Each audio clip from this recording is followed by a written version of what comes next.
ሰላም ጤና ይስጥልኝ ውድ የዚህ ቻናል ቤተሰቦች እንደምን ቆይታችኋል? ይህ ራዲዮ አዲስ ዩቲዩብ ቻናል ነው። በዛሬው ትረካ ሁለት አጫጭር ትረካዎችን ይዤላችሁ ቀርቤያለሁ። ከዛ በፊት ግን እስኪ አንድ መጽሐፍ ልጠቁማችሁ። መጽሐፉ ለኔ ካለ ይሰኛል።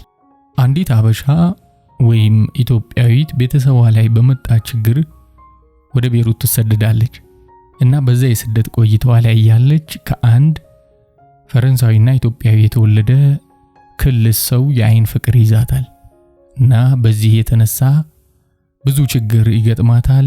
በሰው ሀገር ላይ በስደት ላይ ያለች ብዙ ፈተና ብዙ ስቃይ ታያለች እና እጅግ ደስ የሚል የፍቅርን ጥግ የት ድረስ እንደሆነ የሚያሳይ መጽሐፍ ነው። ተወዱታላችሁ። በውጭ ሀገር የምትኖሩ ኢትዮጵያውያን አማዞን ላይ ታገኙታላችሁ። ሊንኩን ከታች አስቀምጥላችኋለሁ። ለኔ ካለ ይሰኛል። የመጽሐፉ ሽፋን ቪዲዮ ላይ እንደምታዩት ይህን ይመስላል። በእውነተኛ ታሪክ ላይ የተመሰረተ ነው። ከ80% በላይ እውነተኛ ታሪክ ነው። አንብቡት፣ ተወዱታላችሁ። ሐሳብ አስተያየታችሁን በኮሜንት አሳውቁኝ። ወደ ትረካዎቹ። ፍርሃት። ደራሲ አንቶን ቼሆቭ። ትርጉም መኩሪያ መካሻ። ዲሚትሪ ፔትሮቪች ሲለን ዩኒቨርሲቲ ትምህርቱን ጨርሶ ፒተርስበርግ ከተማ ውስጥ ነው ያገለገለው። በ30 ዓመቱ ስራውን አቋርጦ የግል ሁዳዱን መምራቱን ቀጠለ። ስራው ለክፉ የሚሰጥ ባይሆንም ተመልሶ ወደ ፒተርስበርግ ቢያቀና የተሻለ በሰራ ብዬ አስባለሁ። በፀሐይ ከስሎ አቧራ ለብሶ በስራ ተዳክሞ መገንጠያው መንገድ ላይ ወይም መግቢያው በር ላይ ያገኘኛል። ከዚያም ራቱን እየተንጎላጀየ ይመገባል። ሚስቱ አቅፋ ደግፋ እንደ ሕፃን ታስተኛዋለች። ድካሙን ካሳለፈ በኋላ በለሰለሰ ከልቡ በመነጭና በሚርበተበት ድምፁ መልካም ስሜቱን ይገልጻል። ስለዚህ ባለርስትነቱ ወይም የእርሻው አቂነቱ አይታየኝ ይላል። ከዚህ ይልቅ የተዳከመ ሰውነቱ ይጎላብኛል። ለእርሱ የመሬት ባለ ይዞታነት አያሻውም። ይልቅስ ለአምላክ ምስጋና ይግባውና መሽቶለት መንጋቱም በቂው ነው። እርሱን መጎብኘቴን እወደዋለሁ። ለ2 እና ለ3 ቀናት እንግዶች በገጠር ቤቱ ይበዛሉ። ቤቱን፣ ግቢውን፣ ትልቁን የፍራፍሬ ማሳው ውስጥ የሚፈሰውን ወንዝና ጥቂትም ቢሆን ሕይወት አልባ ፍልስፍናውን እወድለታለሁ። በወቅቱ የገዛ ስሜቴን ልረዳው ባልችልም ከሁሉም በላይ እሱን ራሱን እወደዋለሁ። አቂ ደግሞ ደስተኛና ግልጽ ሰው ነው። አስታውሳለሁ ከልቡ አምኖኝ የውስጡን ምስጢር ሲዘከዝክና ግንኙነታችንን በጓደኝነት ሲለውጥ። ይህም እጅግ እያሳሰበኝ ለውስጥ ምቾትን አይሰጠኝም። ጓደኝነቱ አስጨናቂ ይሆንብኛል። እንዲያው ግን አቃልየው የተለመደ የጓደኝነት ግንኙነት አድርጌ እቀበለዋለሁ። ታዲያ እኮ ሚስቱ ማሪያ ሰርጌቭና ከመጠን በላይ ደስ ትለኛለች። በሷ ተወድጄ ሳይሆን የፊት ገጿ፣ አይኗ፣ ድምጿ፣ አካሄዷ ይማርኩኛል። ለብዙ ጊዜ ካላየኋት ትናፍቀኛለች። ታዲያ መንፈሴ ከምንም በላይ ይህችን ወጣት ውብና ግርማ ሞገስ ያላትን ሴት ይስልብኛል። በበኩሌ በሷ ላይ ይህን የምለው የተለየ ፍላጎት የለኝም። በምንም ተመኝቻት አላውቅም። ብቻችንን 2 ሆነን እንኳን ባሏ የቅርብ ጓደኛው አድርጎ እንደሚያስበኝ ያቃጭልብኛል። ውስጤ ይታመማል። የምወደውን ሙዚቃ ስትጫወትና አስደሳች ታሪክ ስታወራልኝ በርካታ አዳምጣታለሁ። ወዲያው በአይምሮዬ ባሏን ማቀፏ ጠልቆ ይሰማኛል። እሱ ጓደኛዬ ነው። ራሷን ብትሆን የልብ ጓደኛው መሆኔን ደምድማለች። በመሃሉ ስሜት ይመሰቃቀልብኛል። ሕይወት አልባና ድብርታም ሆናለሁ። ይህ ለውጤን በውልታጤንና ጓደኛ ስለሌለ ደበረ አይደል? ወደ ማሳው መልእክተኛ ልካለሁ ትለኛለች። ዲሚትሪ ፔትሮቪች ወደ ቤቱ እንደተመለሰም ይሄው ለጓደኛ መጣለ ፈንድቅ እንግዲህ።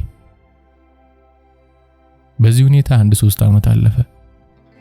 በአንድ የሰኔ ሰንበት ዕለት እኔና ዲሚትሪ ፔትሮቪች ስንቦዝን ጊዜ ወደ ኩሊሽኖ መንደር ሄድን። ለራታችንና ለማወራረጃ የሚሆነንን ለመግዛት በየገበያው ስንባዝን ፀሐይዋ ጠልቃ ምሽቱ ቦታውን ወረሰ። በህይወቴ አንድን ምሽት ምን ጊዜ ማረሳው። ሳሙና የመሰለ አይብና እንደ ድንጋይ የጠነከረ የእሪያ ስጋ እንደ ካትራሚ ይሸታል። ቢራ ይኖር እንደሆነ ብለን ወደ አንዲት አነስተኛ ቡና ቤት አመራን። እግረ መንገዳችንን ባለጋሪው ፈረሱን አዘጋጅቶ ቤተክርስቲያኑ አጠገብ እንዲጠብቀን አረግነው።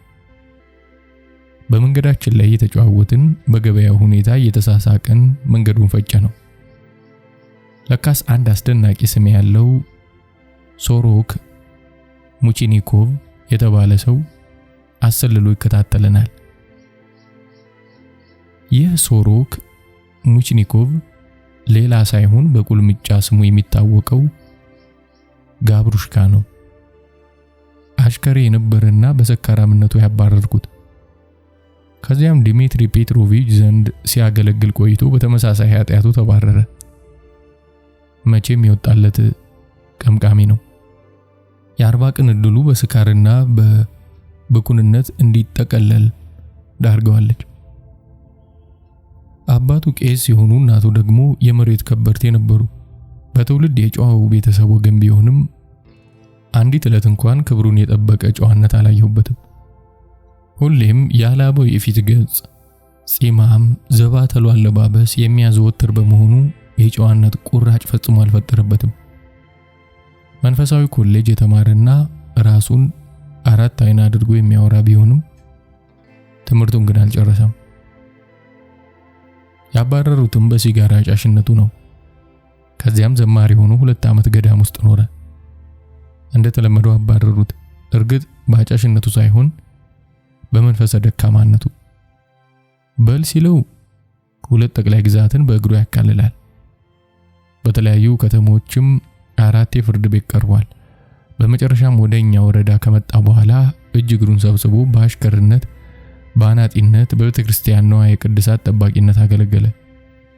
ከዚያም አንዲት ዘዋሪና ፈት ገረዳ አግብቶ የቆሸሸ ህይወቱን መግፋቱን ቢቀጥልም ስለ ጨዋነቱ እንደ ልዩ ገድል ይተርክ ነበር። በኋላም ቋሚ መኖሪያ እንኳን ሳይኖረው አለል የሆነና ሚስቱ ጥላው የት እንደደረሰች ሳይታወቅ ቀረ። ከትንሿ ቡና ቤት ወጥተን ወደ ቤተክርስቲያኑ አቀናን። ደጀ ሰላሙ ላይ ሆነን ባለጋሪውን መጠበቅ ጀመር። ሶሮክ ሙቺኒኮቭ ፈንጠር ብሎ ቆሟል። አፉን በእጁ ከድኗል። አሁን በደንብ መሽቷል። የምሽት ትንፋግ ይሰነፍጥ ጀምሯል።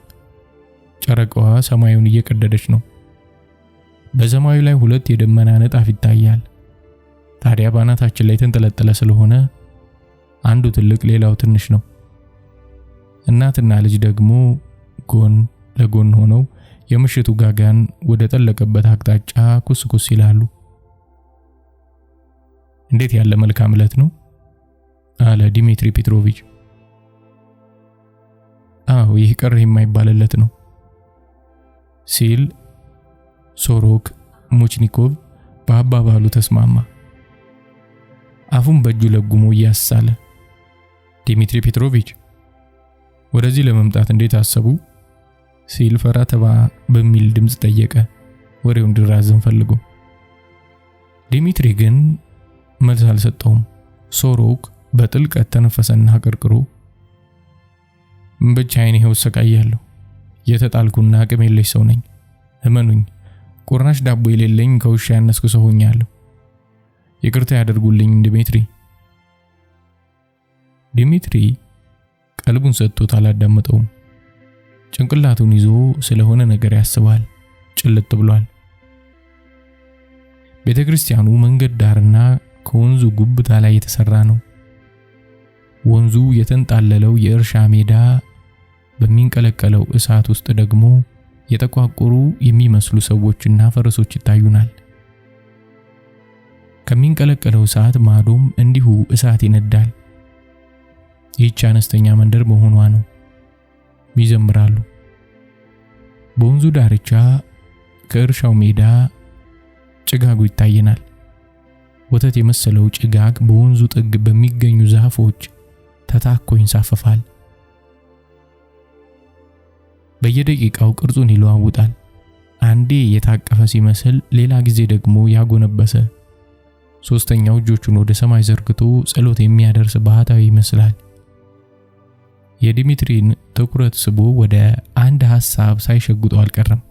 እንዲያው ስለ አንድ መንፈስና ስለ ሙት ሰዎች በጭንቅላቱ ሳይጉላላ አይቀርም። ምክንያቱም ወደ እኔ ዞር ብሎ ሐዘን በከበበው ፈገግታ ውድ ጓዴ እስኪ ንገረኝ፣ ከህይወት ሳንቆነጥር ስለ አንድ አስፈሪ ምስጢራዊና ምናባዊ ነገር ማውራት ስንፈልግ ከተደበቀ ጥላ ውስጥ ተመዞ የሚወጣው ለምን ይሆን? ለመሆኑ ህይወት ለአንተ ትገባሃለች? ንገረኝ፣ ህይወትና ከህይወት ጀርባ ያለውን ምስቅልቅል ትረዳዋለህ? ሲል ጠየቀኝ። ትንፋሹ ጆሮ ግንዴን እስኪያሞቀው ድረስ ዲሚትሪ ተጠግቶ የተቀመጠ። በምሽቱ መጣጣ ገጽታው ይበልጥ ዳልቻ፣ ጥቁር ጺሙም እጅግ በጣም ጠቆረብኝ። አይኖቹ የተሰላቹ ይመስላሉ። አንድ አሰቃቂ ታሪክ ሊነግረኝ የተዘጋጀ ይመስል ድንጉጥ ሆኗል። አይኔን እየተመለከተ በዚያ ርቱ አንደበቱ የኛ ህይወትና ምናባዊው ዓለም አንድ አይነት ናቸው፣ የማይገቡና አስፈሪዎች። መንፈስን የሚፈራ ይህንንም መፍራት አለበት። ይህን እሳት፣ ይህን ሰማይ መፍራት አለበት። እነዚህ ሁሉ የማይደረስባቸው ምናቦች መልካም ናቸው። ልዑል ሃምሌት ራሱን ያልገደለው እነዚያን መንፈሶች ስለፈራ ነው። በዚህ ትዕይንት ላይ ያለው የሃምሌት ንግግር እጅግ ደስ ይለኛል። በግልጽ ለመናገር ግን ውስጤን አልኮረኮረውም። እንደ ጓደኝነት መጠን እስኪ አንድ ምስጢር ላካፍልህ። ቀድም በተከስኩበት ወቅት የራሴን የአሟሟት ሁኔታ በስዕል አስቀምጫለሁ። የኔ ምናብ ተመሳሳይ ነገሮችን በዚህ መልኩ አስቀምጧል። የውስጥ ስሜት አሰቃቂ ሲሆን ህይወትም አሰቃቂ ትሆናለች። እኔ በበኩሌ ህይወትን ፈራታለሁ። ባዳ ሲያየኝ ጤነኛና ሁሉን የማውቅ ሊመስለው ይችላል። እኔ ግን ግራ ፈትል የሆነብኝ ይህ ይችላል የሚለው አባባል ነው። ምክንያቱም ከቀን ወደ ቀን ራሴን በፍርሃት እየገደልኩ እገኛለሁና። በሽታ አለ፣ ፍርሃት ተሰራጭቷል። እኔ በህይወት ፍርሃት ታምሜያለሁ። ሜዳው ላይ ተኝቼ ለረጅም ጊዜ ግልገሎችን እንኳን ስመለከት ህይወታቸው በመከራ የተተበተበ ይመስለኛል። በእነሱ ውስጥ ራሴን እመለከታለሁ። ለመሆኑ የሚያስፈራ ምንድነው ስል ጠየቅኩት። ሁሉም ነገር ያስፈራኛል። እኔ በተፈጥሮዬ ትልቅ አይደለሁም። እንደዚህ አይነት ጥያቄ ስሜት አይሰጠኝም። በሰው ልጅ እድልና በመሳሰሉት በእግዚአብሔር እጅ ባሉ ነገሮች ጣልቃ አልገባም። በአድራጎቴ የትኛው እውነትና ሐሰት እንደሆነ ለመለየት አልችልም። ስለዚህ ፍራቻን ይለቅብኛል። የኑሮ ሁኔታና አስተዳደጌ ከውሸት ጋር የተጣበቀ ነው። ስለዚህ መላው ህይወቴ ራስንና ሌሎች ሰዎችን ከማታለል አይዘልቅም። እስከ ህይወቴ ፍጻሜ ከዚህ የውሸት ማጥ አልወጣም። ዛሬ አንድ ነገር ሰርቼ ነገ ለምን እንደሰራው አላውቅም። በፒተርስበርግ ስራ ጀመርኩ። ፈራሁ። በቀጥታ ወደዚህ መጣሁ። አራሽ ለመሆን እዚህም ፈራሁ። እንደምትመለከተው ዕውቀታችን አናሳ ስለሆነ በየዕለቱ እንሳሳለታለን። ሐቀኝነት ያልፈጠረብን ሐሜተኞች፣ ውሸታሞች ሆነን የሌላውን ትውልድ ዘመን የምናምን እጅግ ስግብግቦች ነን። መላ ኃይላችንን በትርኪ ምርኪና ኑሯችንን ለሚያሰናክልብን እንቶ ፈንቶ ጊዜያችንን እናጠፋለን። ይህ ለኔ አሰቃቂ ነው። ምክንያቱም ይህ ሁሉ ማንን እንደሚጠቅም አይገባኝም። እኔ ተራ ሰው ነኝ። ሰዎች ሊገነዘቡኝ አይችሉም። እፈራቸዋለሁ። ወደ ሰዎች መመልከት በጣም ያስፈራኛል። አላውቅም ለየትኛው ትልቅ ዓላማ ነው የሚሰቃዩት? የሚኖሩት ስለምኑ ነው? ህይወት መዝናኛ ከሆነ ትርፍ ነገር ነው። ለሰዎች አይጠቅምም። የህይወት ዓላማና ትርጉም በፍላጎት የማይሄዱበት ተስፋ የሌለው ውርደት ከሆነ ማንን እንደሚጠቅም አይገባኝም። ማንምና ምንም አይገቡኝም።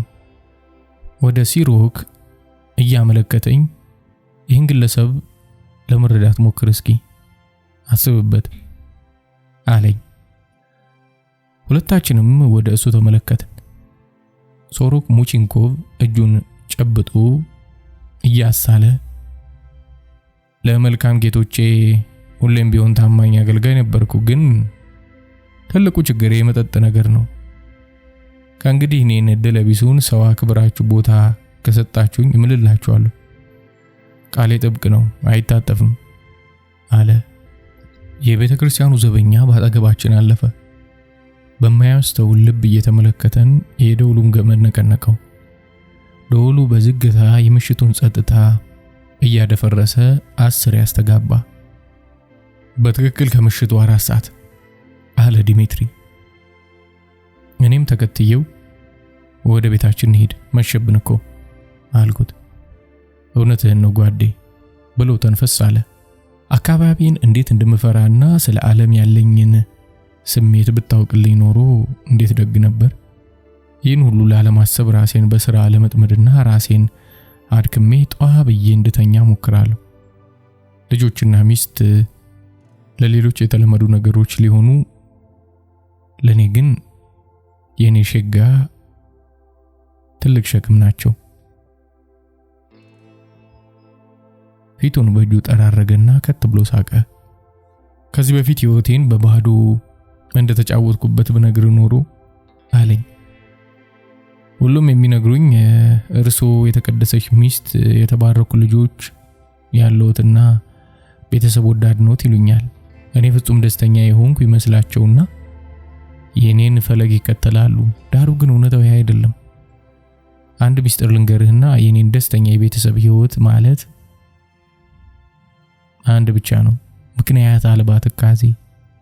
ይህንን የምፈራው። የገረጣው ፊቱ ከደረቅ ሳጉ ጋር ተዳምሮ አስቀያሚ ሆነ። ወገቤን ጭምድድ አድርጎ ይዞ በግማሽ ድምፅ አንተ የኔ እውነተኛ ጓደኛ ነህ፣ አምናለሁ፣ በጥልቀትም አከብራለሁ። የኔና ያንተ ወንድምነት እኮ ከሰማይ ቤት ነው የተላከልን። ለዚህ ነው ጨቁኖ ከሚገዛን ድብቅ ምስጢር ለመዳን መነጋገር መቻላችን። ጓደኝነትና ለኔ ያለህን ቅርበት ተጠቃሚ እውነቱን ሁሉ ዘግዝኬ ልንገርህ። አንተ የምትጨነቅበት የቤተሰብ ህይወት የኔ ዋነኛው የመከፋትና የፍርሃት ምንጭ ነው። ያገባሁት በአስገራሚና ባልታሰበ ሁኔታ ነበር። እስከ ዕለተ ሰርጌ ማሹን ወይም ማርያን አቅሌን እስከ ወዳትና ለ2 ዓመታት ስሯ እንደ ውሻ ተከትያት ነበር። 5 ጊዜ ላገባት ጠይቂያታለሁ። 5ቱንም ጊዜ አሻፈረኝ ብላኛለች። ምክንያቱም ደንታ አልሰጣትምና ነው። በ6ኛው ጊዜ በፍቅር እየተቃጠልኩ ፊቷ ተንበርክኬ እጇን እንድትሰጠኝ ስጠይቃት ነበር የተስማማችው። አንተን አላፈቅርህም፣ ሆኖም ግን ታማኝ ሆነሃለሁ አለችኝ። ይህን ስሜቷን በደስታ ነበር የተቀበልኩት። ያኔ ይህ ማለት ምን እንደሆነ ይገባኛል። ዛሬ ግን አምላክ በሚያውቀው ምልልሃለሁ፣ ፈጽሞ አይገባኝም። አንተን አላፈቅርህም፣ ሆኖም ግን ታማኝ ሆነሃለሁ ማለት ምን ማለት ነው? ይህ ጭጋጋማና ጨለምተኛ አባባል ነው። አሁንም ቢሆን እንደ መጀመሪያው ዕለት ሰርጋችን በጣም ወዳታለሁ። እሷ እንደሚመስለኝ አሁንም እንደ ቀድሞው ስሜት የለሽ ናት። እንዲያውም ከቤት ዞር ስልላት ደስታ የሚሰማት ይመስለኛል። ተወደኝውን አትወደደኝ አላውቅም። አላውቅም፣ ግን በአንድ ጣሪያ ስር እንኖራለን። አንቺ አንተ እንባባላለን፣ አብረን ተኛለን፣ ልጆች አሉን፣ ንብረቱ የጋራችን ነው። ይህ ምን ማለት ነው? ማንንስ ይጠቅማል? የኔ ሽጋ እስኪ ይህ ምን ማለት እንደሆነ ይገባል? በጭካኔ የተሞላ ስቃይ ነው። ስለ ግንኙነታችን ፈጽሞ ምንም አይገባኝም። እሷንም ራሴንም አስጠልቶኛል። አይምሮ የደንዘዞ ዞሮብኛል። ራሴን እያስጨነቀው ዶማ እያደረኩት ነው። የተገላቢጦሹን እሷ በየዕለቱ ያማረባት አስደናቂ ሴት ሆናለች። ለኔ ጸጉሯ ዘንፋላ ነው። ፈገግታዋ እንደ አንድ ሴት አይደለም ወዳታለሁ። የምወዳት ደግሞ ወሰንህ ይሄ ነው በማይባል ስሜት ነው። ያውም ለሁለት ልጆች እናት ወሰን የለሽ ፍቅር ነው ያለኝ። ይህ በራሱ ግልጽ ነው። በሞቴ ይሄ አያስፈራም? አስፈሪ ድርጊትስ አይደለም? ለወደፊትም ስለራሱ ብዙ ለመናገር ፍላጎት እንዳለው ቢታወቀኝም ከዚህ ሊገላግለኝ ሲል የባለጋሪው ድምጽ ተሰማ። ጋሪው መጣልን። ጋሪው ላይ ስንወጣ ሶሮክ ሙቺንኮቭ ባርኔጣውን በአክብሮት ወደ ላይ ሰቅሎ አጋጣሚውን ሲጠብቅ እንደነበር ሁሉ እየተከተለ ዲሚትሪ ፔትሮቪች እባክዎ እርሶ ዘንድ እንድመጣ ይፍቀዱልኝ ሲል ለመነው። እሱ ግን ጭንቅላቱን ወደ ኋላ ጥሎ ይንጎላጅጅ ነበር። ስለሚያምኑት እግዚአብሔር ብለው አንድዬን ይዤ ለምኖታል። እባክዎ እርሶ ዘንድ ልሁን። በላት ጨቅጭቀኝ ይሁን ሲል ይሁንታውን ገለጸለት። ዲሚትሪ እዚያውና 3 ቀን አድረ እና ያለን የሚሆነው እግዚአብሔር ይስጥልኝ ጌታው ሲል በደስታ ፈነደቀ። አረ ዛሬውኑ እመጣለሁ። ቤቱ 6 ኪሎ ሜትር ይርቃል። ዲሚትሪ ለጓደኛው የውስጡን ዘግዝኮ በመናገሩ እርጋታ ተሰምቶታል። በመንገዳችን ወገቤን በጋለ ወዳጅነት አቅፉና በደስታ ተውጦ በቤተሰቡ ውስጥ መልካም ሁኔታ ከተፈጠረ ወደ ፒተርስበርግ ተመልሶ የምርምር ስራውን እንደሚቀጥል አወጋኝ። ተሰጥኦ ያላቸው ወጣቶች ከከተማ ወደ ገጠር እየተመላለሱ መቦዛቸውና አሳዛኝ ሂደት መሆኑንም ታቸ። ገብስና ስንዴ እዚህ በሩሲያችን ተትረፍርፏል። የጠፋው ምጡቅ ባህል ያለው ህዝብ ነው። በሳይንስ በስነ ጥበብና በፖለቲካ ስጦታና የበሰለ ወጣት ያስፈልገናል። ከዚህ ውጪ የሆነው ሁሉ ከንቱ ድጋም ነው። በሚገባ የተፈላሰፈ ፍላጎቱን ገለጸ። ከዚያም ለማኝ ሲያራ ከኔ ጋርደን ለመግዛት አብረን ብንወጣ ፍላጎቱ መሆኑን ገለጸልኝ። በበኩሌ ውስጤን ደስተኛና ሐዘንተኛ ስሜት ተቀላቅሎ ስላስቸገረኝ የማታለለው መስሎ ታየኝ። ወዲያው ደግሞ ደስተኝነት ከውስጥ የፈሰሰ በጣም ትልቅ እንደ ፀሐይ የደመቀች ጨረቃ ደግሞ ደመናውን ስትሰነጥቅ እየተመለከትኩ መስሎ የተዘናፈለ ነጭ ዘጉር የለበሰች ቄጤማ የመሰለች ሁሌም ጽዱ ጠረኗ እንደ ባግዳድ ከርቤ የሚያውድ ሙና ሴት በመናቤ የሳልኩ በመሃሉ ባሏን አለማቀፏ ደስታን ቢሰጠኝም ለምን ይህ ሐሳብ ወደ አይምሮዬ እንደገባ ግራ ገባኝ። እቤት እንደደረስን ራታችንን ለመመገብ ወንበር ያዝን። ማሪያ ሰርጌቭና እየሳቀች ገዝተን የመጣነውን ጋበዘችን። በእውነትም ልዩ ጸጉር እንዳላትና ስትስቅ እንደ አንዲት ሴት ብቻ እንደማትስቅ አረጋገጥኩ።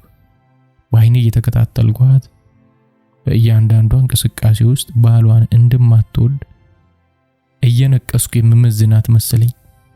ዲሚትሪ ከእንቅልፉ ጋር እየታገለ ነው። ከራት በኋላ ለ10 ደቂቃ ያህል ከኛ ጋር ቆይቶ ምን ይሻላል ጎበዝ፣ ነገ ዶሮ ሳይጮህ በ9 ሰዓት መነሳት ያስፈልገኛል። ስለዚህ ትቻችሁ እንድተኛ ፍቀዱልኝ አለን። ሚስቱን እየሳሳላት አጥብቆ ሳማት። እኔን ከምስጋና ጋር ጨብጦኝ በሚቀጥለው ሳምንት ተመልሼ እንደምመጣ ከቃል ያረጋገጠ። ለማለዳ ጉዞ ለማሸለብ ወደ መኝታ ቤቷ አመራ። ማሪያ ሰርጌቭና የምትተኛው እንደ ፒተርስበርግ ከተሜዎች ልማድ ዘግይታ ነው። ስለዚህ አሁን በሁኔታው ፍጹም ደስተኛ ሆኛለሁ። ሙዚቃ ማዳመጥ ባያስፈልገኝም እንዴት ብዬ ወግ እንደምጀምራት ግራ ግብት ብሎኛል። ሙዚቃውን አላስታውስም እንጂ ተጫውታልኛለች። ከጎኗ ቁጭ ብዬ እነዚያን አለንጋ የመሳሰሉ ነጫጭ እጆቿን እየተመለከትኩ ያንን የቀዘቀዘ ደንታቢስ የፊት ገጿን ለማንበብ ሞከርኩ። የሆነ ነገር ፈገግ አሰኛትና ወደኔ ተመለከተች። ላንተ ካለ ጓደኛ ብቻህን መቀመጥ አሰልቺ ነው አይደል አለችኝ። እኔም ሳቅኩኝ። ለወዳጅነት በወር አንዴ ብቅ ማለት ብቻውን በቂ ቢሆንም እኔ ግን በተደጋጋሚ እየመጣሁ ጎበኛቸዋለሁ። ካልኳት በኋላ በድንጋጤ ከተቀመጥኩበት ተነስቼ መንጎራረድ ጀመርኩ። እሷም በተራዋ ብድግ ብላ ወደ ምድጃው አመራች። ምን ለማለት ፈልገህ ነው ስትል ዛጎል አይኗን ወረወረችብኝ። እኔ ግን ምንም አልመለስኩም። እየተናገርከው እውነት አይደለም አለች እያሰበች። እዚህ የምትመላለሰው ለዲሚትሪ ፔትሮቪች ስትል ነው? አሁን ይሄም ያስደስተኛል። በዚህ በእኛ ዘመን እንደዚህ ያለ ጓደኝነት መመልከት ከ1 ነው ስል በሐሳብ ተውጬ ምን መጠየቅ እንዳለብኝ ሳላውቅ ወደ አትክልት ስፍራ ወጣ ብለን እንድንናፈስ ትፈልጊያለሽ አልኳት። አልፈልግም አለች ፍርጥም ብላ። እኔ ወደ በረንዳው ወጣሁ። ከፍርሃት የተነሳ ጭንቅላቴ ተበጥብጦ ቀዝቅዣለሁ። ወደ ቤት የሚኖረን ንግግር ሁሉ ያከተመለት መሆኑ ታወቀኝ። ከእንግዲህ በምንም ጉዳይ ላይ ምንም ሐሳብ መለዋወጥ የምንችል ባለመሆኑ በዚህ ጨለማ ፈጽሞ ያልጠበቅኩት አንድ ነገር የግድ መፈጸም እንዳለበት ወሰንኩ። ዛሬውኑ ካልሆነ ደግሞ መቼውንም ቢሆን አይሆንም። እንዴት ያለ አየር ነው ባካችሁ ስል ጮክ ብዬ ተናገርኩ። ለኔ እንዲሁ ያው ነው የሚል መልስ ተሰማ ከቤት ውስጥ። ወደ ሳሎን ተመልሼ ገባሁ። ማሪያ ሰርጌቭና እንደበፊቱ እዚያው ምድጃው አካባቢ እጇን ወደ ኋላ አጥፋ ቆማለች። ስለ አንድ ነገር እያሰበች ወደ ጎን ትመለከታለች። ላንቺ ያው የሚሆነው ለምንድን ነው? ምክንያቱም ለኔ ድብርት ያው ድብርት ነው። አንተ የምትደበረው ጓደኛ ሳይኖር ሲቀር ነው። በነገራችን ላይ ይህ አባባሌ አስደስተህም አይደል? መልስ ሳልሰጣት ፒያኖ ላይ ጣቶቿን አሳርፋ የምትለውን ተጠባበቅ ጀመር። እባክህ አትግደርደር አለችኝ በቀያሚ አይኗ እየተመለከተችኝና ለማልቀስ እየቃጣት። ለመተኛት ከፈለክ መሄድ ትችላለህ። የዲሚትሪ ጓደኛ ከሚስቱ ጋር አብሮ መደበር አለበት ብለህ ግን አታስብ። ስለዚህ ሄደህ ልትተኛ ትችላለህ። እኔ ግን አልወጣሁም። እሷ በተራው ወደ በረንዳው ወጣች። ለ5 ደቂቃ ፒያኖ ላይ ተቀምጬ ኖታዬን መደርደሬን ቀጠልኩ። ከዚያም ወጣሁ። በጠፍ ጨረቃ ጥላ ስር ጎን ለጎን ተቀመጥን። በጨረቃው ብርሃን ውስጥ የዛፉ ጥላ ሜዳውን እያነጠፈ ይጓዝ ነበር። እኔም እንግዲህ ነገ ጠዋት መሄዱ ይሻለኛል አልኩ። ትክክል፣ ባለቤት ከሌለ አንተ እዚህ ምን ታደርጋለህ ስትል ሀፍረት በተቀላቀለው አንደበት ተናገረች። አንተ እኔን ብታፈቅር ኖሮ ደስተኛ እንደማትሆን እገምታለሁ። አንድ ቀን ትከሻህ ላይ ወድቅብህና በምን አይነት ፍርሃት ከኔ እንደምትሮጥ እመለከታለሁ። ይህ አስደሳች ነው ለኔ። ንግግሯና የጠወለገ ፊቷ የተከፋ ነበር። አይኗ ግን እንደበፊቱ በስስትና በተጠማ ፍቅር ይቁለጨለጫል። ይህች ልዩ ፍጡር ልክ እንደ ራሴ እንደሆነች እየተመለከትኩ አንድ ነገርን በቅድሚያ አስተዋልኩ። ከግንባሯ ወደ ኋሏ የሚተኛው የፀጉሯ ስር ወርቃማና ምትሃታዊ ነው። ይህን መሰል ፀጉር ከዚህ በፊት አጋጥሞኝ አያውቅም። ወደ ራስ ስባህ አስጠጋት፣ ዳብሳት። ያንን ልዩ ፀጉሯን አሻሽ የሚል ስሜት ወጠረኝ። በመሃሉ ያልተጠበቀ እንግዳ ነገር አሳቀኝና አይኔን ጨፈንኩ። በል ደህና አደር አለችኝ። እኔም ደህና አደረን አልፈልግም እያልኩና እየሳኩኝ ወደ ሳሎን ተከተልኳት። ዛሬስ እረፍት ከሰጠኋት ይህን ምሽት ለዘላለሙ ረግመዋለሁ አልኩ በውስጤ። እጇን ጭብጥ አድርጌ ወደ በሩ እየሸኘኋት አይኗን ተመለከት። ተረድታኛለች፣ ተደስታለችም። እኔም በበኩሌ እሷን ተረድቻታለሁ። በቀጥታ ወደ መኝታ ክፍሌ ገባሁ። ጠረጴዛው ላይ ከመጽሐፉ አጠገብ የዲሚትሪ ፔትሮቪች ባርኔጣ ተቀምጧል።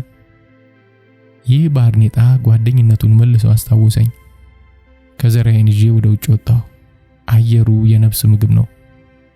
እያንዳንዱ ቅጠልና የጽጌረዳ አበባዎች ጸጥ ባለው ውድቅት ተሰብስበው የሚስቁብኝ መሰለኝ።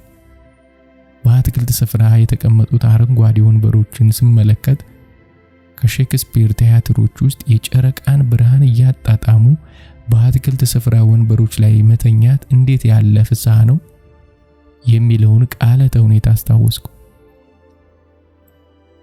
የአትክልቱ ስፍራ አልጣመኝም። ወንበሩ ላይ ሄጄ ከተቀመጥኩ የሆነ ስሜት አስጨንቆኛል። አቅፊያት ከተከበረው ገለዋ ጋር መጣበቅ፣ እንጆሪ ከንፈሯን መምጠጥ፣ ይህን ሁሉ ማመን አቅቶኝ ተፍረከረኩ። እንዲህ አድርጋ እኔን ብታሰቃየኝም በቅርቡ በእጅ አገባታለሁ ስል በሐሳብ እብስ አልኩ። በመሃሉ ያልተጠበቀ ከባድ እርምጃ ተሰማኝ። በሜዳው ላይ አንድ አጭር ሰው ብቅ አለ። ለካስ ሶሮክ ሙቺንኮቭ ነው።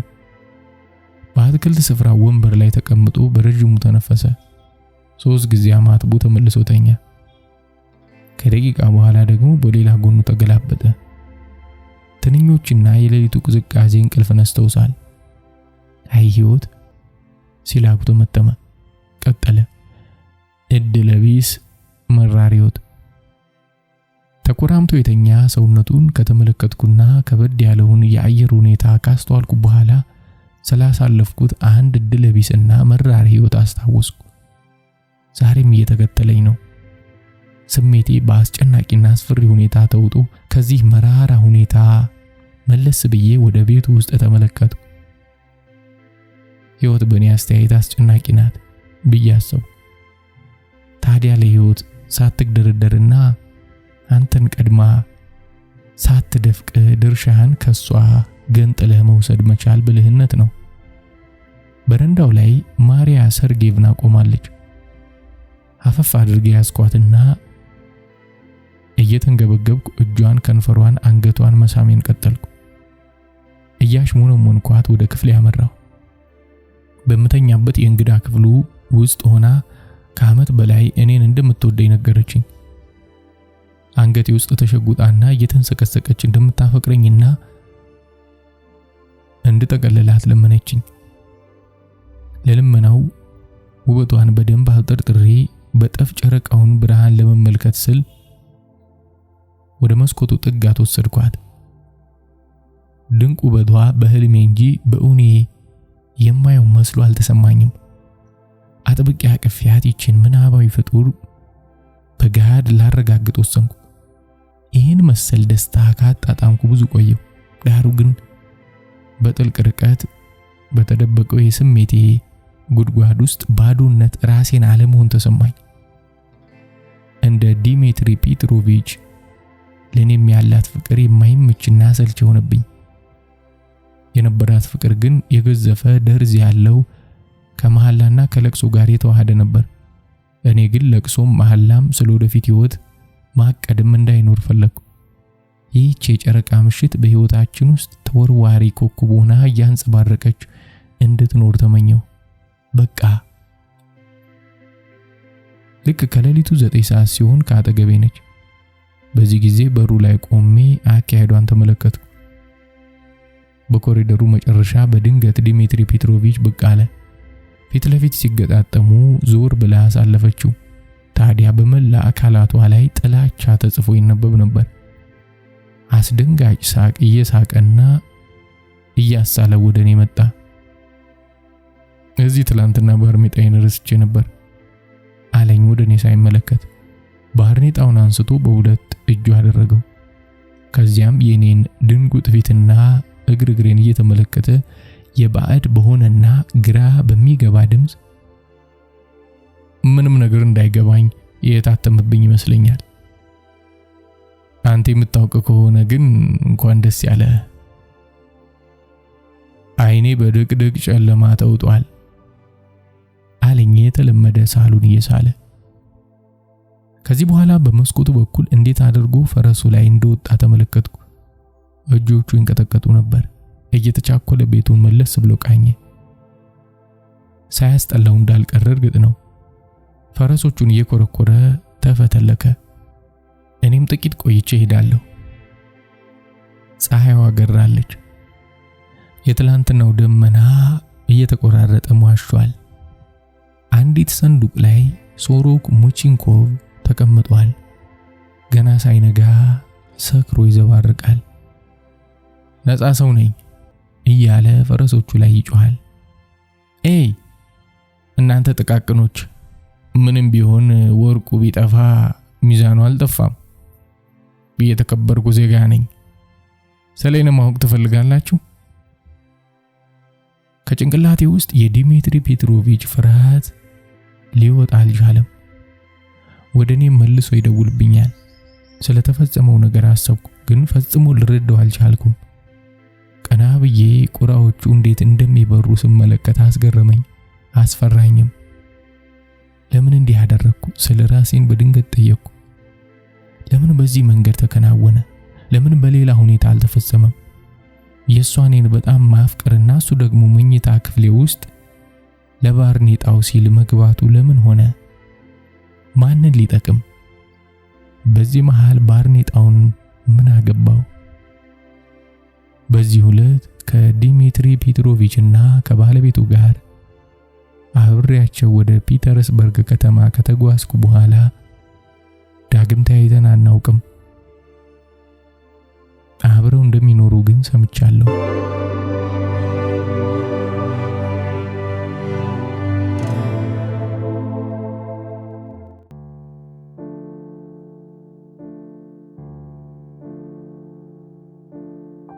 ሁለተኛው ትረካ ደግሞ ከህይወት ምሻው ዥዋዥዌ መጽሐፍ ውስጥ አንድ አጭር ትረካ እንቀጥላለን። ሚዋናን ሽሽት። ደራሲ ህይወት ምሻው። ሚዋና የገጠር ከተማ ናት። ዝግ ብሎ የሚነዳ ሹፌር ብቸኛ አውራ ጎዳናዋን በ3 ደቂቃ የሚያቋርጠው፣ አንድ ጎበዝ በእርምጃ ከአንዱ ጫፍ ወደ ሌላኛው ጫፍ ለመጓዝ ግማሽ ሰዓት የማይፈጅበት፣ እግረ መንገዳቸውን ባዩት መንገደኞች ዘንድ ደማቅ ትዝታን የማትጥል፣ ይህ ያላት ተብላ ለወሬ የማትበቃ፣ ከእግር እስከ ራስዋ በ5 ኪሎ ሜትር ርዝመት የተወሰነች ትንሽ የገጠር ከተማ ናት። ሚዋና አብላጫዎቹ ነዋሪዎች እትብታቸው እዚያው እንደተቀበረ ወደ ሌላ ስፍራ ሳይጓዙና የሌላ ከተማ ውሃ ሳይጠጡ እዚያው ጎልምሰውና አርጅተው እትብታቸውን ለተቀበለው አፈሯ አጥንታቸውን አስረክበው የሚሰናበቱ ናቸው። ሚዋና ወደ ክልሉ ዋና ከተማ የሚሄደው ብቸኛው አውራ ጎዳና ለሁለት ይሰነጥቃታል። የውስጥ ለውስጥ መንገዶቿ በክረምት ጫማ ይዞ አለቅም እያለ በሚያማርር ጭቃ በበጋ ልብስ እያበላሸ የሚያሰለች አቧራ የተሸፈኑ ናቸው። ከከተማነት መስፈርቶች አንዱንም ባታሟላም ህልም እንጂ እቅድ በሌላቸው 5 የማይሙሉ አመራሮቿ ጩኸትና ውጥወታ ታዳጊ ከተማ ናት ተብሎ ታውጆላታል። እድሜ ልካቸውን ስታሽቆለቁል እንጂ ስታድግ ወደፊት ስትራመድ ያላዩ ነዋሪዎቿ ታዳጊነቷ የቱ ጋር ነው ብለው ሲጠይቁ ኖረዋል። ህይወት በሚናዋ ዘግምተኛ ነው። ከተማዋ የዞረ ድምር እንደያዘው ሰካራም ዘግይታ ትነቃለች። ከምሽቱ 1 ሰዓት ሳይሆን ማንቀላፋት ትጀምራለች። ነዋሪዎቿ ኑሯቸውን ለማሸነፍ ማልደው ተነስተው ወተት ለማለት ቢመኙም ወዲያ ለማለት የሚሆን የሞቀ እንቅስቃሴ ስለሌላት እጅ ተወርጅ ታስረው የዕለት ጉርሳቸውን ለማግኘት ያህል ብቻ አሰልቺ ተመሳሳይና ለዘላቂ ህልም ቦታ የሌለው ኑሯቸውን በቸልተኝነት ይገፋሉ። ቀናቱ በሚዋና መንታ ናቸው። ሰኞ ቅዳሜን፣ እሁድ ሐሙስን፣ ሮብ ማክሰኞን ይመስላል። ወራት በሚዋና በአንድ ቀለም እንደተሳሉ ስዕሎች ናቸው። ክረምትና በጋ የሚለየው በአየሩ ጠባይ ብቻ ነው። ጽዮን ለአቅመ ጀበና ማንጠልጠል ከደረሰች ጊዜ አንስቶ ያለፉትን 15 ዓመታት በአውራ ጎዳናው ዳር ከሚገኝ የላስቲክ ጣሪያና ግድግዳ ያለው ካፌ ቡና ስትቀዳ ነው የኖረችው። በቁጥር የሚበዙት ደንበኞቿ ደግማ የማታገኛቸው ከአንድ ስፍራ ተነስተው የተሻለ ወደሚሉት ስፍራ በጉጉት የሚጓዙ መንገደኞች ናቸው። ሚዋና ለእንደዚህ ያሉ መንገደኞች ማረፊያና መተላለፊያ እንጂ መዳረሻ አይደለችም። ጽዮን ይህንን ዝንተ ዓለም የማይፋቅ የሚመስል የሚዋና ዕጣ ፈንታ ባሰበች ቁጥር የሚዋና ፌርማታነቷ ከራሷ ሕይወት ጋር እንዳይገጥምባት ትሰጋለች። ሚዋና ተወልጄ ያደግኩባትና ወደ ተሻለ ቦታ የምሻገርባት እንጂ ቀሪ ሕይወቴን የማሳልፍባት ዋነኛ መኖሪያ አይደለችም ትላለች። እርግጥ እናቷም ልክ እንደሷ እዚሁ ቦታ ቡና ስትቀዳ ኖራ ከመጎልመሷ ነው በድንገት ያለፈችው። አያቷም ተወልዳ አድጋ ጎልምሳና ጃጅታ የሞተችው እዚህችው ከተማ ነበር። ጽዮን ፋታ ስታገኝ በከተማዋ አልፈው ወደ ሐዋሳና አዲስ አበባ የሚሄዱ የህዝብ ማመላለሻ አውቶቡሶች፣ የመንግስት የግልና የድርጅት ታርጋ የለጠፉ ዘመናዊ የመስክ መኪኖችን ስታይ ስለ ሌሎች አካባቢዎች በተደጋጋሚ ታወጣ ታወርዳለች። ካልቮያጅ ደንበኞቿ በምትሰማው እንጂ ባላየቻቸው በዝና እንጂ በአካል የማታውቃቸውን የተስፋ ከተሞች በአይነ ህሊናዋ አሟልታ ለመሳል ትሞክራለች። በመኪኖቹ ተሳፍረው በፈገግታ ታጅበው በሚዋና አሳብረው ወደ እነዚህ ከተሞች ስለሚጓዙ መንገደኞች ኑሮም ታስባለች። እነዚህ ሰዎች እንዴት ያለ ኑሮ ይሆን የሚኖሩት እያለች ራሷን ትጠይቃለች። ወዲያው ደግሞ አረረ መረረ ከሚዋና የማይሻል ኑሮ የለም መቼስ ብላ የራሷን ጥያቄ ራሷ ትመልሳለች። ስለ ከተሞቹ ግዙፍነት በወሬ ከቃረመችው፣ በሬዲዮ ካዳመጠችው፣ በህሊናዋ ከሳለችው ተቀላቅልና በገባት ልክ ትገምታለች። ይህን ሁሉ ያለማቋረጥ የሚተለተል ህዝብና ጓዝ ሰብስበው መያዝ ከቻሉ መቼስ እጅግ ሰፊ ቢሆኑ ነው ትላለች። መንገዶቻቸው እንደሚዋና በአንድ አፍታ በእግር ፉት የሚሏቸው እንዳልሆኑ ከአንድ ካፌ ከሁለት አልቤርጎ ከአንድ ጤና ጣቢያ በላይ እንደሚኖራቸው ትገምታለች። ነገሮች ሁሉ በገፍ ለሰው ኑሮ የሚያስፈልግ ጉዳይ ሁሉ በብዛት እንዳላቸው እርግጠኛ ትሆናለች። ከተመሳሳይ የሚዋና ቀናት በአንዱ አስፋልቱ ላይ የተጠራረገውን አቧራ ቡንኖ አልፎ የሄደ አውቶቡሱን እና ያመለጣትን ቡና ጠጪ በአይኗ ተከትላ እየቆዘመች ሳለች አዲስ ወደ ላስቲክ ዳሷ ዘው ብሎ ገባ። ጽዮን አዲስን እንደማንኛውም የከተማው ነዋሪዎች ታውቀዋለች። የከተማው ነዋሪ ቁጥር ትንሽ በመሆኑ አብላጫው ሰው በስምም በመልክም ይተዋወቃል። ማን ከቤቱ ወጥቶ ወዴት እንደሚሄድ ጨለማን ተገን አድርጎ ማን ከማን ቤት እንደገባ ይታወቃል። በሚዋና ነዋሪዎች መካከል ምስጢር የለም። እርግጥ አዲስን ካየችው ቆየት ብላ ነበር። ዝርዝሩ ብዙ ግድብ አይሰጣትም። ደቡብ አፍሪካ ያለው አጎቱ ለንግድ መነሻ ብር ልኮለታል እየተባለ ሲወራ ሰምታለች። አዲስ እንደማንኛውም የከተማዋ ጎረምሳ ተወልዶ ያደገው ሚዋና ቢሆንም ከሌሎች ወጣቶች የተለየ ነው። የሚለየው በአረማመዱ ወይም በቁመናው ማማር አይደለም። ለዚህ ግባ የማይባል መልክ ያለው ቀጭን የተሳለ መጥረቢያ የመሰለ ፊት፣ በስራ የሻከሩ እጆችና ብዙ የታዘቡ አይኖች ያሉት ወጣት ነው። አዲስን የሚዋና ነዋሪ የማያስመስሉት አይኖቹ ውስጥ የሚታየው ተስፋና ጉጉት ነው።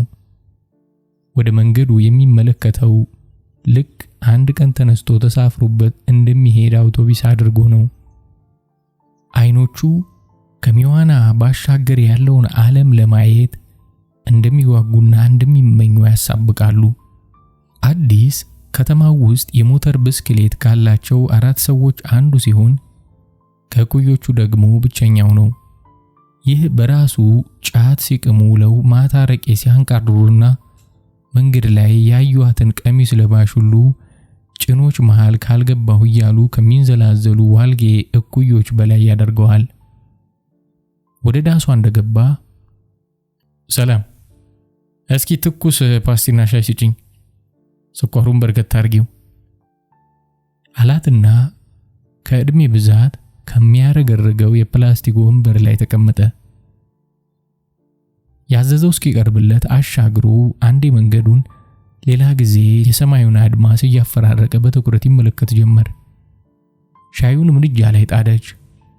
2 ፓስቲ በአገልግሎት ብዛት መሃሉ በጨረተ የላስቲክ ሳህን አድርጋ ወደፊቱ አስጠግታ ካስቀመጠችለት በኋላ ምን የምልህ አለችው። አንቺ ምትኝ። አይኖቹን ወደሷ ሲያዞር መለሰላት። ከሚዋና ወጥተህ ታውቃለህ እንዴ? አይኖቹን ከመንገዱ ሳይነቅል አይ እስካሁን ወጥቼ አላውቅም አላት። እስካሁን ወጥቼ አላውቅም። ይሄ ለጽዮን ያልተለመደ መልስ ነው። የሚዋናን ሰዎችን ይህንን ጥያቄ ስትጠይቃቸው ብዙ ጊዜ ያበቃለትና የተደመደመ ጉዳይ አድርገው በፍጹም ወይም በጭራሽ ይሏታል እንጂ ሌላ ቃል አይወጣቸውም። ከዚች ከተማ ውጪ ሌላ ጣፈንታ እንደሌላቸው አድርገው አስረግጠው ይነግሯታል። እንዴት እንዲህ ያለ ጥያቄ ጠየቅሽኝ በሚል ቅር የሚላቸውም አሉ። አዲስ ጥያቄዋን ሲመልስላት ግን የሰማችው ተስፋ ነው። ካነጋገሩ እዚህ ከተማ ብዙ እንደማይቆይ እርግጠኝነት ነበረው። እስካሁን ሄጄ አላውቅም ግን እሄዳለሁ አይነት። ያን ምሽት ዕቃዎቿን ለቃቅማና አጣጥባ ስትጨርስ ካዘመመች የላስቲክ ካፌዋ ደጃፍ የተቀመጠው በጨዋታቸው መሃል ጣልቃ የሚገባውን ዝምታ በምሽት ነፋሳቶች ሲርሲርታ እየሞሉ ብዙ ተጫወቱ። አዲስ ከመሬት ባነሳው ስንጥር ጥርሱን እየጎረጎረ ብዙውን ሰዓት አረቄ በመጠጣት ስለሚያሳልፈው አባቱ ከዚህ ከተማ መሄድ እየፈለገች ሳይሳካላት ባክና ስለቀረችው ወጣት እናቱ አጫወታት። ጥርሱን ሲጎረጉርበት የነበረውን ስንጥር በጣለበት አፍታ ከመሬት ባነሳው ሌላ ስንጥር መሬቱን እየጫረ እኔና አንቺ አላት። እኔና አንቺ በህይወት ውስጥ ብዙ ድል ከማይገጥማቸው ሰዎች መካከል ነን። ይህን ሲላት አክስቷ ዘሪቱን አሰበች። አክስቷ ለማይሞላ ኑሮ ሌት ተቀን መሬት ሲጎደፍሩ በመክረማቸው ከዓመት ዓመት በሸክም እየጎበጠ የሄደ ትከሻ ከመጅ የሚሻክሩ የተሰነጣጠቁ እጆች ያሏቸው የሟች እናቷ እህት ናቸው። አክስቷ አይን ውስጥ ሁሌ እባክሽ ልጄ ለእናትሽና እንደኔ እዚሁ ከስምሽ እንዳትቀሪ የሚለው መልእክት ተስሎ ይታያታል። ጽዮንና አዲስ ከዚያች ቀን አንስቶ ለወራት እነዚህንና ሌሎች ነገሮችን እያነሱ እየጣሉ ሲወያዩ ከረሙ። ፍቅራቸውንም ቀስ በቀስ አደሩ። እንደ ቀንድ አውጣ ተስቦ በደረሰ በሌላ ምሽት የሚዋና ጀንበር ስትሽኮረመም ከካፌው ደጃፍ ተቀምጠው እየተጫወቱ አዲስ ድንገት ጽዮኔ በቃ ከዚህ ከተማው ልቅ እንበል አላት። በድንገተኛ ውሳኔው ብትደነግጥም ምን ማለቱ እንደሆነ ስለገባት የት ብላ እንኳን አልጠየቀችውም። ከሁለት ሳምንት በኋላ አንዱን ማለዳ አእዋፍ ሳይዘምሩ ሞተር ሳይክሉ ላይ ከኋላ ተፈናጠጠች። በአንዲት አነስተኛ የሸራ ቦርሳ ከያዘቻቸው ጥቂት ልብሶች ውጪ ከሚዋና ተከትሏት እንዲሄድ የፈቀደችው ጓዝ አልነበራትም። ሞተር ሳይክሉ ሲንቀሳቀስ የአዲስን ወገብ ጥብቅ አድርጋ ያዘች። ከሞተር ሳይክሉ ላይ ብቻ ሳይሆን የሚዋና አሰልቺ ህይወት ላይ እንዳትወድቅ የሰጋች በሚመስል አኳኋን ከተማዋን አቋርጠው ሲወጡ ከሚያላዝኑ ውሾቿ በስተቀር ሚዋና እንደተለመደችው ያንቀላፋች ነበር። ልክ ሚዋና ለቀው ሲወጡ እንኳን ወደ ሚዋና ከተማ በደህና መጡ የሚል ጽሑፍ የያዘውን የዛገ ታፔላ ዞር ብላየችው። ድንቄም ከተማ አለች ለራሷ። ወደ ሐዋሳ ነበር የሚሄዱት። ሐዋሳን የመረጡት እዚያ የሚኖር የአዲስን አክስት ልጅና ሞተሩን ተማምኖ ነበር። ሚዋናን ጥለው ከመሄዳቸው አንድ ሳምንት በፊት አንድ ቀን ይችን ሞተር በመኪና ቀይራታለሁ ብሏት ነበር። ከሚዋና አወጣሻለሁ ብሎ ቃሉን ያላጠፈውን ቦይፍሬንዷን በሙሉ ልቧ አመነችው። ደረቱ ላይ ተኝታና አይኗን ጨፍና ያችን ቀን በአይነ ህሊናዋ እያየቻት ነበር።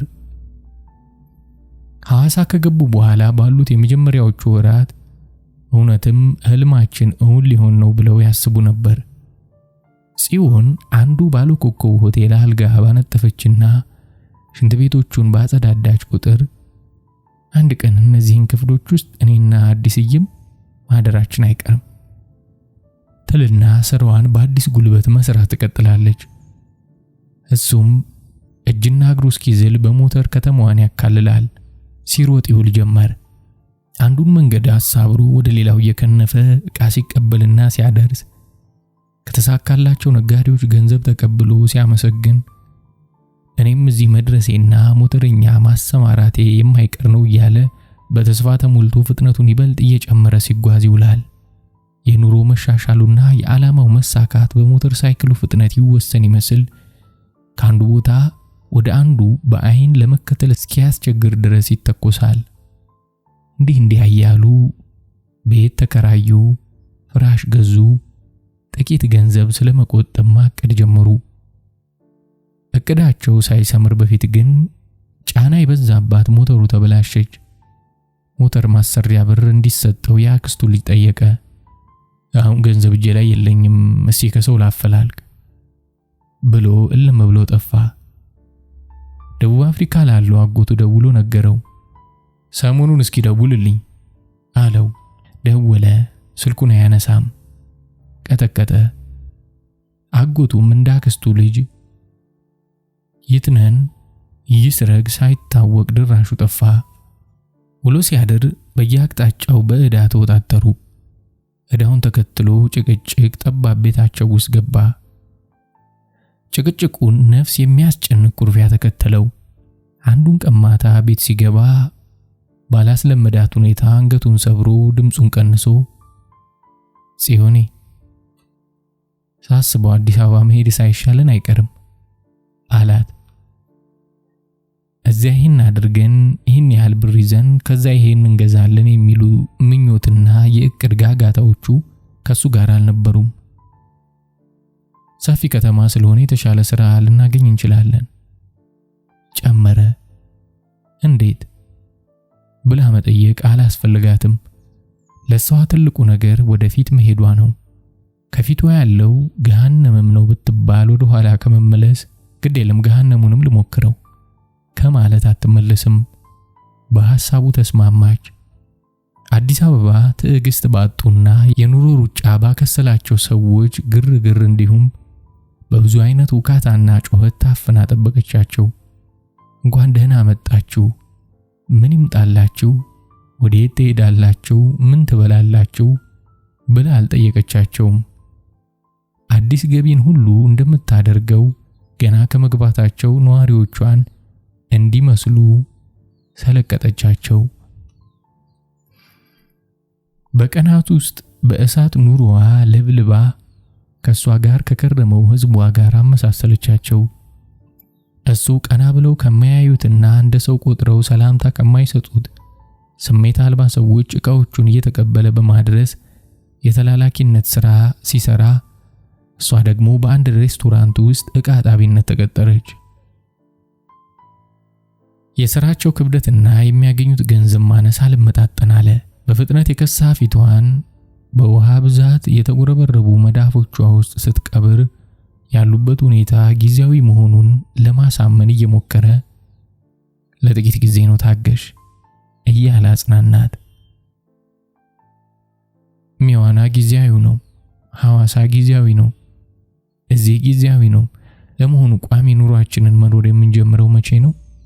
መቼ ነው ከፌርማታ ህይወት ወደ ማረፊያችን የምንሸጋገረው ብላ ትጠይቀዋለች። መልስ የለውም። 2 ዓመት ባልሞላ ጊዜ ውስጥ የአዲስ አበባ ኑሮ ያለ ዕድሜያቸው አግብቶ አስረጃቸው። የኑሮ ውድነት አጥቦ አሰጣቸው። የናፈቁት ነገ ከትላንት ባሰ።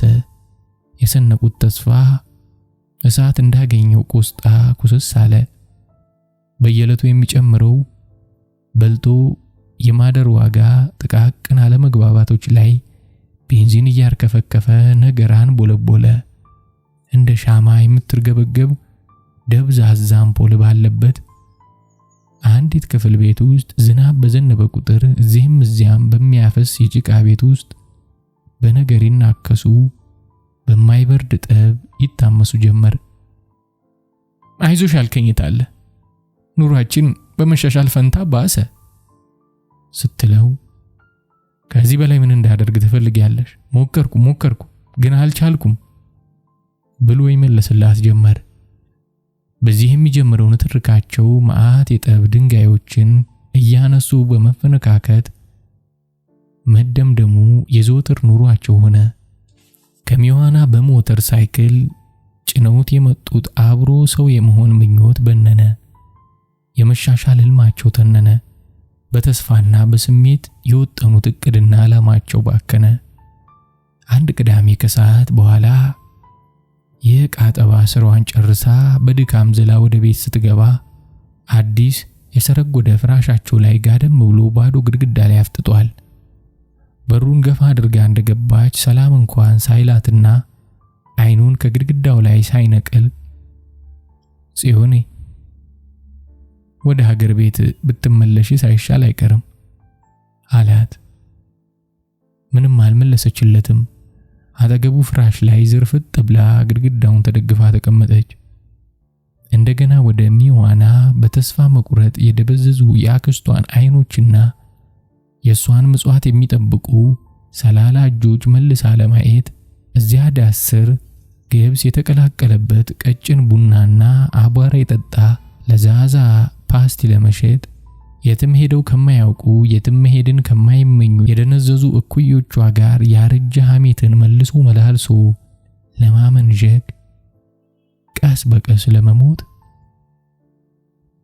አዲስ አበባንና ሐዋሳን ሳታይ እንኳን በጥበቷ ነፍሷን በምታፍነውና ህልምን እንኳን ከ5 ኪሎ ሜትር እንዳይዘል በምታግደው ሚዋና ከተማ ውስጥ ዳግም ለመኖር ነው የምትመለሰው። እሷም እንደሱ ለረጅም ጊዜ ግድግዳው ላይ ስታፈጥ ቆየች። ሁለቱም እዚያው ፍራሽ ላይ በመተኛትና በመቀመጥ መካከል እንዳሉ ከአንድ ሰዓት በላይ ሳይነቃነቁና ሳይነጋገሩ ቆዩ። ጽዮን አይኑን ገልጦ እንደተኛ ሰው ድንገት ብንን ብላ ተነሳች። በቤቱ የግራ ጥግ ላይ የተቀመጠ ቦርሳዋን ያዘች። ቦርሳው ከሚዋና ይዛው የመጣችው የሽራ ቦርሳ ነው። ያኔ ልቧ ባልተጨበጠ ተስፋ መንፈሷ ታሪኬን አመለጥኩት በሚል ህልም በተሞላበት ማለዳ ይዛው የወጣችው ቦርሳ ከምትሰራበት ቦታ አምጥታ ልብስ ማስቀመጫቸው ካደረገችው የካርቶን ሳጥን ውስጥ የሷን ልብሶች እየመረጠች ቦርሳው ውስጥ ጨመረች። ከሚዋና ከወጣች የጨመረችው ልብስ አንድ ሰልቫጅ ቀሚስና አንድ ሶሎ የተንጋደደ ያገለገለ ቡትስ ጫማ ብቻ ነበር። ልብሶቿንና ጫማዎቿን ጎስራ ስትጨርስ የቦርሳውን መሸርከጊያ ታግላ ዘጋች። ከሚዋና ስትወጣ እንዳደረገችው ትከሻዋ ላይ አንግባው እንደ ልወጥ ሚስት ደርቃ እንዳትቀር እየሰጋች ወደ አዲስም ሆነ ጥላው ወደምትሄድበት የ2 ዓመት ጎጆአቸው ዞራ ሳታይ በሩን ከፍታ ወጣች። የሰፈሩን የኬር የድንጋይ ንጣፍ መንገድ ጨርሳ አስፓልቱ ላይ ስትወጣ የአዲስ አበባ የቅዳሜ ከሰዓት በኋላ ሙቀትና እብደት ገና አልበረደም ነበር። ታክሲ ተራ ስትደርስ የሚኒባስ ታክሲና የሃይገር አውቶቡስ ረዳቶች ላንቃቸው እስኪሰነጠቅ ድረስ ተሳፋሪ ይጠራሉ። አንዱ ሃይገር ውስጥ ልትገባ ካለች በኋላ ሐሳቧን ቀይራ በእግሯ ፈንጠር እያለች ዳገቱን ይዛ ወደ መሃል ከተማ መንገድ ጀመረች። የት እንደምትሄድ እርግጠኛ ስላልነበረች መዳረሻውን የወሰነ መኪና ውስጥ መግባትና ያላቀደችው ፌርማታ ላይ ወርዳ ሌላ ጊዜያዊ መቆያ አልፈለገችም ነበር። እግሮቿ ዘላቂ ማረፊያዋ ወደ ሆነው የተሻለ ስፍራ እንዲመሯት እየተመኘች ቀጥ ያለውን ዳገት ተያያዘችው።